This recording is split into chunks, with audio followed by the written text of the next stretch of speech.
একটা ভিডিও দেখলাম ফেসবুকেতে, যে কিছু নাকি বাঙালি মানুষ বলছে দিদিরার অত্যাচার সহ্য হচ্ছে না, বিজেপি কি চাই। তা আমি তাদেরকে বলতে চাই, তোমার বেটি হোক, তোমার বৌমা হোক, কিংবা তোমার ঘরের কেউ হোক, মমতার দিয়া বাড়ি নিচ্ছ, মমতার দিয়া সাইকেল নিচ্ছ, মমতার দিয়া রেশন নিচ্ছ, সব মমতার, এখন চাই বিজেপিকে। এটা কিরম ধারা? আর একটা কথা, বিজেপি নাকি বলছে হিন্দু ক্ষতিতে আছে। আমি যে গ্রামে থাকি, 300 মুসলমানের ভেতরে 50টা হিন্দু।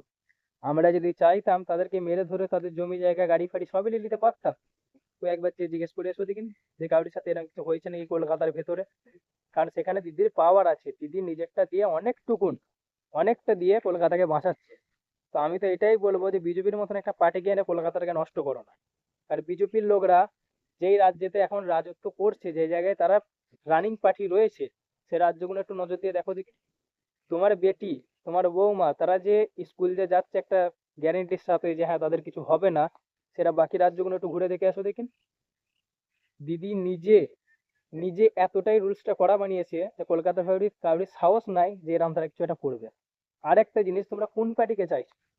যেই পার্টি পার্লামেন্টের ভেতরে একটা ছোট বাচ্চা রেপ হয়েছে সেইটাকে নিয়ে যদি বলে এটাকে আমরা রেপ মানি না, সেই পার্টিকে তোমরা কলকাতায় চাও? তা চাইতে পারো, পরে কোনোদিন না কোনোদিন তোমারও বেটি হবে, তোমারও বউয়ের বেটি হবে, তোমারও ছেলের বেটি হবে। হবে তো একদিন, এমন তো কোনো কথা নাই, সেটা তো উপরবেলা দেবে, তাই না? সেটা যখন তোমাদের সাথে হবে তখন তোমরা বুঝবে। তাই প্রত্যেকবারই একটা ভিডিও করতেই বলছি, যে যখন ভোটটা দিবেন একটু ভেবে দিবেন। কারণ একটা ভোট যে কতটা দামি সেটা হয়তো এখন বুঝতে পারবেন না, বাট সেই ভোটটাই ডিসাইড করবে আগামী 5 বছর আপনার কেমন চলবে।